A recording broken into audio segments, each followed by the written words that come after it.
the last 10 years.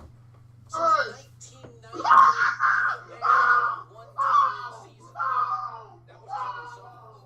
Regents should worry about funding and legal matters, construction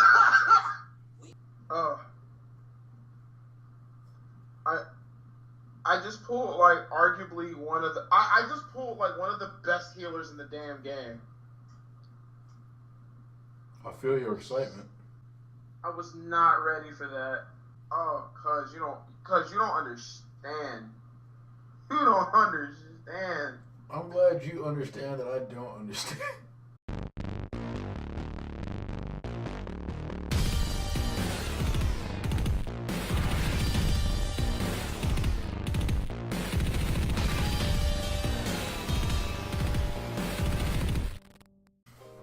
What's up, guys? Welcome back to TaylorMadeOtaku. Today we're talking about episode 10 of Koi to Uso. As always, I am joined by the beautiful ShootingStar Sheriff. Dog, holla at my squad. What's going on, guys? Breathe. I can't. I'm so happy. He just pulled like this super rare card or something like that. I don't understand. No, you explain it to him. I mean, okay, make a long story short. If I play Hunter x Hunter Battle All Stars, I play it. I just pull a card that I've been. He got in my bag. Anyway, let's start this episode with Koi to Uso. I love when you do that, bruh. This episode was not that action packed. Not a lot happened. So this should go by pretty quick. But you know what? Let's hop into it. This episode started off with the aftermath of the plague. You know how last episode Yukari was looking for everybody to say, "Hey, good job, well done." And then girl, whose name is Shu, by the way, stops him, and she's like, "Did you get that notice?" And then Lilina and Yukari are like, "What are you talking about?" And so she explained to them that her grandmother is the person who actually invented the entire, system of getting an arranged marriage, of getting the notices. And she's saying that Masaki is putting so much effort into, I guess, not loving, that she's actually loving more. And so she wants to protect her. And then she just kind of walks off. So Yukari and Lilina, who up until this point have been totally awkward with each other, just stop being awkward all of a sudden because now they have like this thing that they can focus on. And apparently Yukari is like the only one who's like noticed that, because he's just like, "Oh, we're talking like normal again." Well, enough like focus on what we're doing. So they try to get in touch with her to have her explain things. So Yukari sends her a friend request and she blocked them immediately. And then Lilith sends her a friend request, and she accepts immediately. And then, they agree to meet up. So they go and they meet up, and they start talking. And then she says, "This is not a good place to talk. Let's go somewhere else." So she takes them to a cat cafe. Didn't know that was a thing. Did not know that was a thing. But they start talking about the issue at hand, which is who is his actual assigned wife. And Shu goes into this story of, that she sent it out, but it wasn't like official. But the thing is, like, she sent it out to protect Masaki. Because she said, like, in the beginning, she hated Masaki because she looked at her as someone who was, like, more of, like, fake. More than, like, actually really, like, emotionally happy, like she was saying. But one day, she, like, caught her, like, looking at, like, another, like, class's pictures. And she was getting ready to buy some pictures, and all of them had Yukari in them. And I was like, oh, Masaki, best girl, I swear to God. But she wouldn't put her name on it because she was so like embarrassed. So she was like, "Oh, you want me to order them for you?" She's like, "Will you really do that?" And she got super excited. And then they started talking some more, and she actually saw like the pure love that she had for Yukari. And she's like, "I really want to protect this pure, genuine smile." So she was like, okay. She sends out that notice. It wasn't real. And Lalana is asking, like, do you support them too? And she goes, not really. I'm really just supporting Masaki's feelings. But why would you ask me that? Why would you ask me, do I support them? Like you're supporting them. Like, where does that leave you if they actually did end up together? And she's just like, she just started thinking about it, and then she goes off. She says, when I first heard the story of their love, I was so like, I actually fell in love with their story, and I wanted to support that love that they had. And she's like, that kind of leaves you nowhere. But then homie walks in, the dude who works at the the office, and he's like, yeah, you need to stop doing this. This was all fake. You're confusing this love. Lilina is his assigned partner. Then they go off. They leave, and then Lalana asked him, I think she asked him, like, what do you think about all this? Like, is Masaki really your assigned partner? Would you rather be with her than with, like, me? And I'm just like, oh God, don't do this to me. Don't do this to me. It wasn't as bad as, like, 2 episodes ago. Let's not even revisit that. Let's not even revisit that. But in the end, he's like, look, he's kind of at a loss as far as how he feels about both of them. Like, he knows he loves Masaki, but he realized that he really does care about Lalana. So he's like, he starts holding her hand, and then he run off somewhere.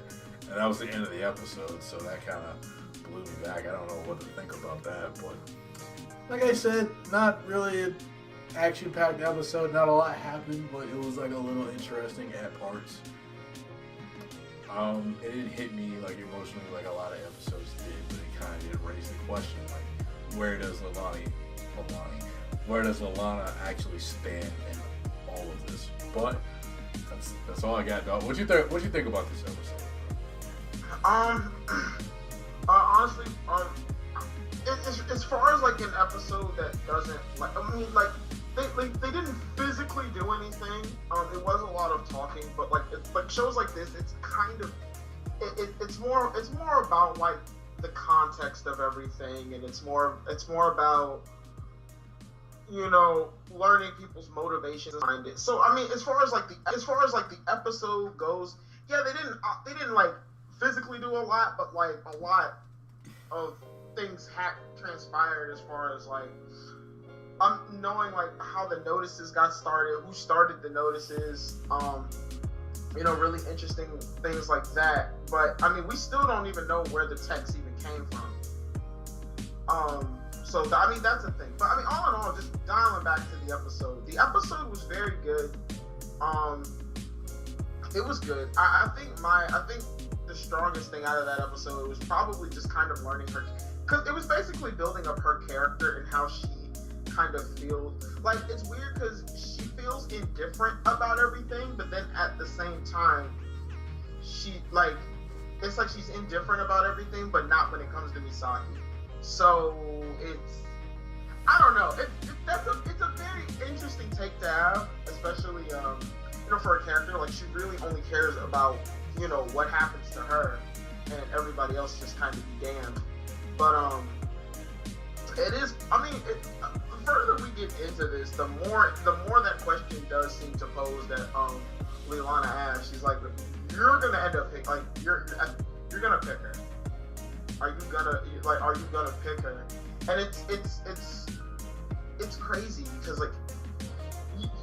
and it's one of the things about Koido Uso that I feel like I wish they did a little bit more, is just learning more about the negative effects of not choosing your partner, your actual partner with somebody. like we heard the one story from old dude with the white hair. He was in the episode. From the government. We heard his story, but like, I mean, he was just like the guy who didn't take a chance.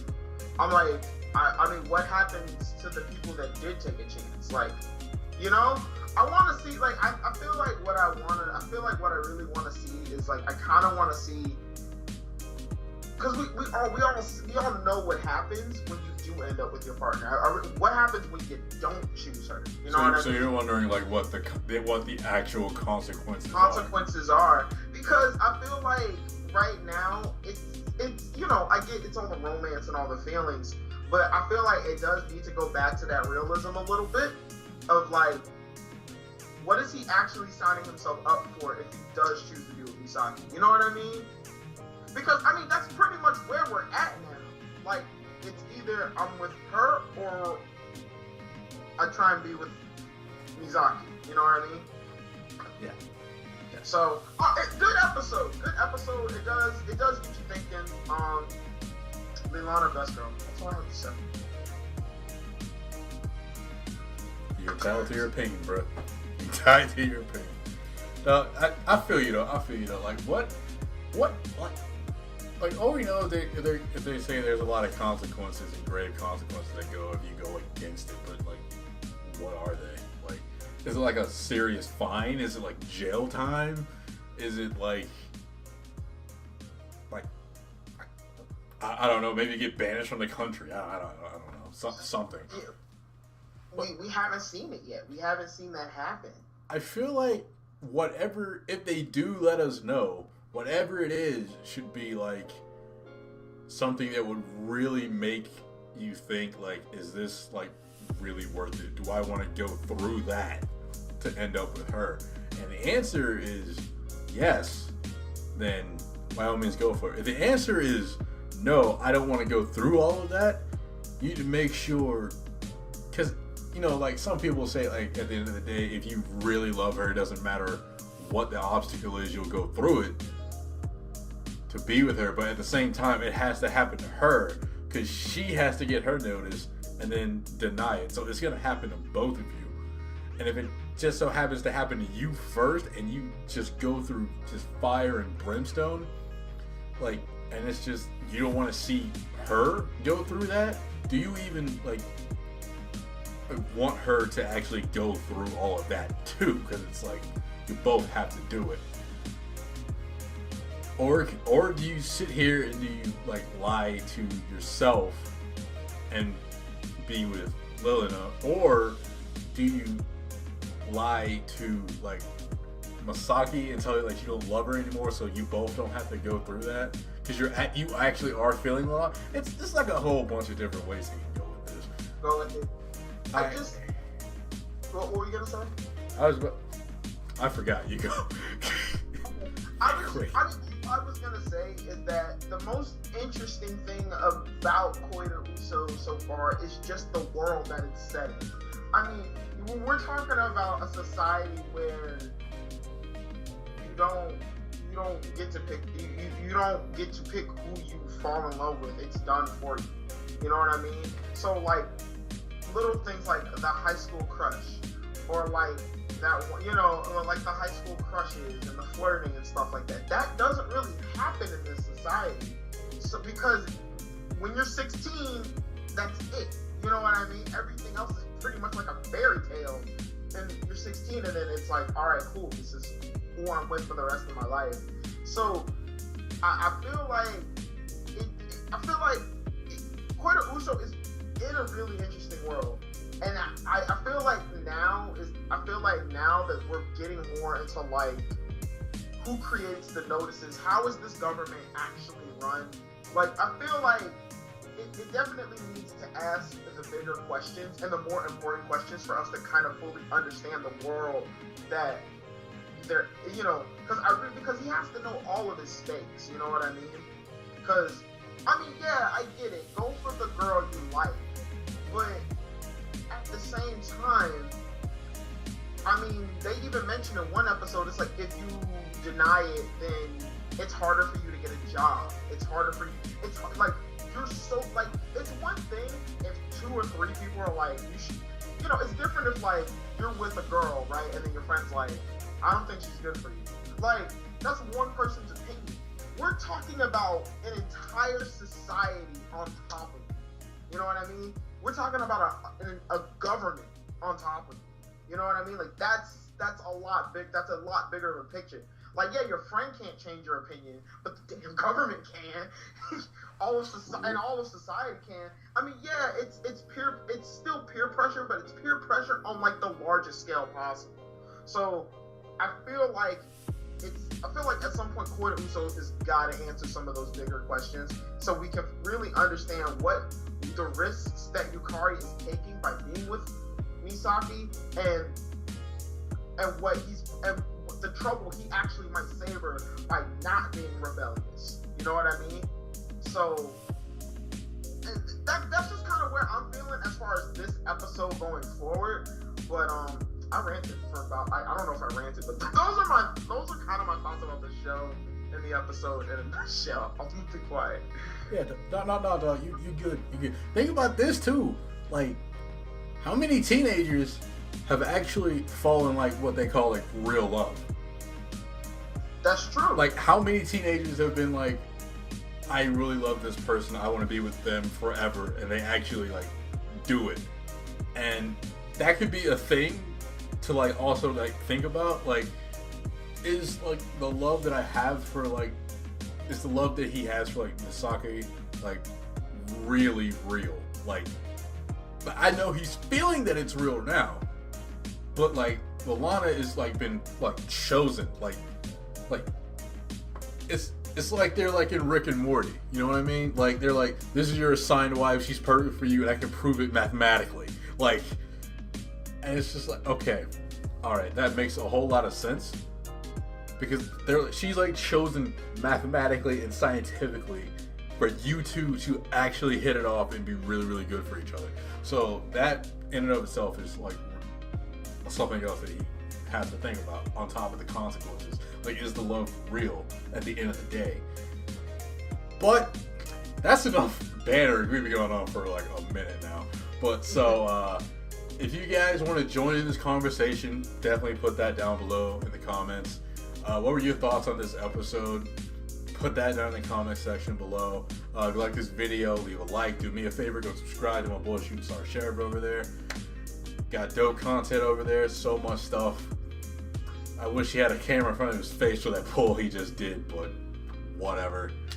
I wish I had a camera in my face every time I put Persona 5, but that's a different story altogether. If you like me, you like this channel, you like the content that I put out, please do not hesitate to subscribe. Until the next video, guys, peace out. Peace, guys.